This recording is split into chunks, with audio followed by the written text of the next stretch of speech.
আপনি কি ভেবেছেন আপনার নামাজ দিয়ে আপনি জান্নাতে যাবেন? আপনি তাহাজ্জুদ গুজার, সেজদা দিতে দিতে কপালে দাগ ফেলেছেন, এটা আপনারা জান্নাতে নেবে না। আপনি এলাকার সবচেয়ে বড় হাতেম তাই দানশীল, এই দানের ভরসায় বসে আছেন।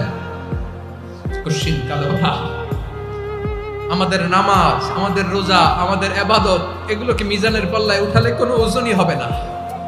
তবে আমাদের একটা কৌশল জানা আছে, আমরা আল্লাহর রহমতের ভিখারি। আমরা সেদিন আগেই গুনার স্বীকৃতি দিয়ে দেব।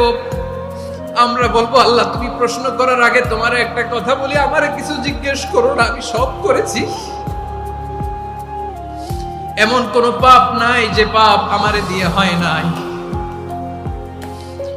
তোমার রহমত দিয়ে তুমি জান্নাতে পাঠাবা, তোমার দয়ায় জান্নাতে যেতে চাই, আমল দিয়ে না। পারবেন বলতে?